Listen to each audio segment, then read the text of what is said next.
Hi everybody, this is for Miss Cole and Miss Hammond's class. We left off on her own 2 feet the other day when Rebecca just got in the house, she took a bath, and she's getting ready to brush her teeth. So we will keep reading.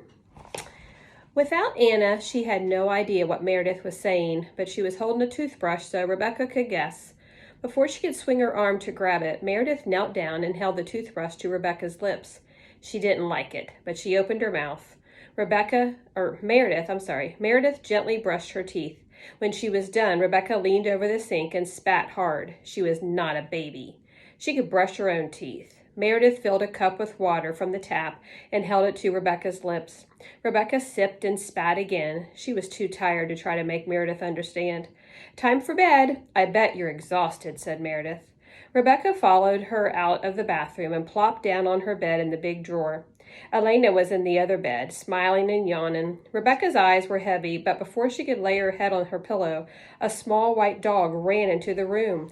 Her heart raced, and she screamed as she remembered the wild dogs she had heard and seen in Rwanda. Their shadows were swift and their jaws were fierce. Her family had lost chickens to the dogs, and one time a goat. She tried to scramble away as the dog jumped on the bed. She couldn't use her arms to protect her face, so she buried it in the blankets. "Molly, get down," yelled Elena. She picked up the dog. "I'll take Molly downstairs." Their words, the dog, it was all confusion to Rebecca. She waited as she heard a whimper and then bare feet thudding down the wood floor in the hall. Then she lifted her head. "I'm sorry Molly scared you," said Meredith. Her green eyes looked worried. "She won't hurt you. She was just excited."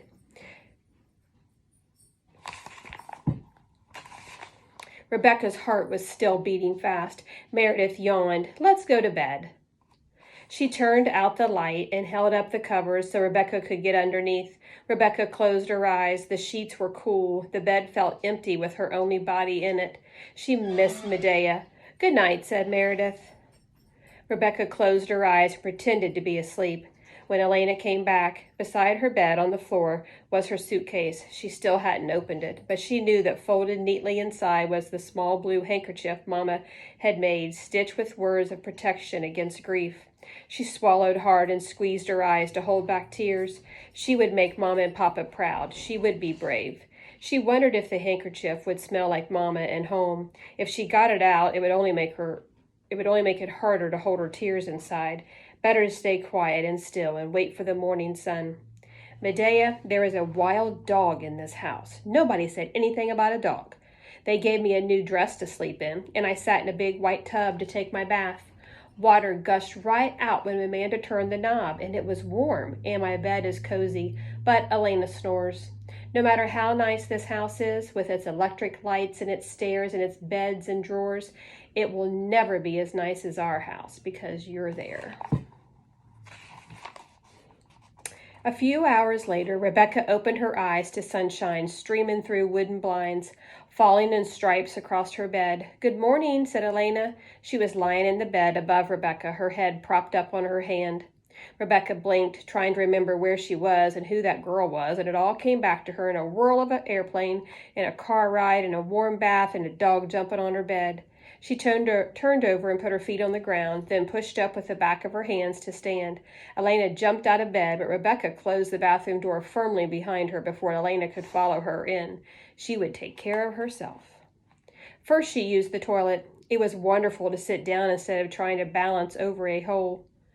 Boys and girls in Africa, they don't have bathrooms. They don't have really real toilets usually. So there is just a hole in the ground and you have to stand over it. Mrs. Crosley had a really hard time with that when I was there. When she was done, she opened the door. Elena was waiting right outside. Rebecca picked up her toothbrush and held it firmly, bracing her arm on the counter. She brought her mouth down and brushed her teeth by moving her head back and forth, scrubbing hard, just like she did at home. Then she turned on the water and picked up the cup, but she couldn't reach the stream of water and keep her elbows on the counter for support. They kept slipping into the sink. "Here, let me help you," said Elena. Rebecca couldn't understand the words, but she let Elena take the cup and fill it with water. "Maricosi," said Rebecca. Elena held the cup to Rebecca's lips, but Rebecca shook her head. "Not thirsty?" asked Elena. She set the cup down. Rebecca slung her arm up to the counter, pulled the cup to her edge, and tipped it with her lips to take a sip. Then she used her mouth to set it upright again. Even though her feet were curled and her arms were limp, she could do some things for herself. She was no baby. Good job, said Elena. She smiled at Rebecca in the mirror. Let's get dressed. She held up a red sundress with big flowers on it. Another new dress? Mercosi, Rebecca said. She bent double so her nightdress fell over her head and to the ground. When she straightened back up, Elena put the red dress over her head and pulled her arms under the straps. You look great, Elena pointed to the mirror on the wall. Rebecca stared at her shaved head, her thin shoulders, her limp arms, and her twisted feet, then turned and walked out of Elena's room and down the hall. She didn't like the mirror. She waited at the top of the stairs for Elena, who picked her up and carried her down. She could see the house better now that it was day. Wood floors stretched down hallways and across large rooms filled with soft couches and a big table with 10 chairs. The kitchen gleamed white and silver and clean. Good morning, said Meredith and Clay. They were sitting on stools eating. Hello, said Rebecca, practicing her English word. Elena set her down and picked up a framed picture. Rebecca's heart leapt like a baby goat when she saw that it was her family, the picture where she and Medea wore their matching dresses. Elena pointed at Rebecca in the picture and said, Rebecca, then pointed at Medea and asked again, What's her name? Rebecca swung her arm up to the picture and pointed to Medea. Medeatrice, she said. It was Medea's full name, the one Mama used when she was introducing Medea to strangers. Elena said it all wrong. Rebecca giggled, then repeated her name. Medeatrice. She waited until Elena got it right before she pointed to each of her other sisters and her older brother, saying each of their names slowly and carefully. It felt good being the one who knew how to say the words right. Suddenly, 2 dogs scampered into the kitchen, both white and hairy, with nails that clicked on the wooden floor. Rebecca hid behind Elena, clutching her shirt. Elena reached around and picked her up as Clay and Benji hurried over to get the dogs. Clay held his dog belly up, rubbing her pink spotted skin. She looked like a little hairy baby. These were not like the wild dogs of Rwanda. This is Molly, said Clay, looking at the dog in his arms. That's Maggie, he said, nudging his chin at the dog Benji was holding. Rebecca shimmied out of Elena's arms and swung a hand up to scratch behind Molly's ears. Molly licked her hand with a warm, smooth, pink tongue. Molly! Rebecca shrieked and then laughed. Meredith went to the kitchen and turned a dial. A flame came up out of a hole and she set a pan on top of it. There were 5 other holes, enough room for 6 cooking pots in all. A package of eggs was sitting on the counter and a bowl with mangoes and bananas and other fruits she had never seen before. Rebecca's stomach rumbled. Do you want a piece of fruit? Asked Clay, pushing the bowl toward her. Rebecca reached for a small yellow fruit. A lemon? You don't want a lemon. It's sour.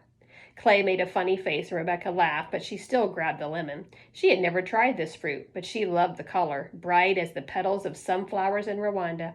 Okay, said Clay, if you say so. He got a knife and cut the fruit in half and handed her a piece. She dug her front teeth into the juicy flesh and her eyes immediately watered. She dug her teeth in deeper, scraping the insides of the thick skin and raking the sour fruit into her mouth. She would be brave and strong and eat this strange fruit. After all, chance comes once. She wanted to experience as much as she could in case the doctor said that they couldn't help and she was sent home soon. But the fruit made her eyes water and her lips pucker. Once she had enough. She would never do it again. She tried to take a bite of the thick skin, but decided it was like the outside of an avocado, too tough to eat.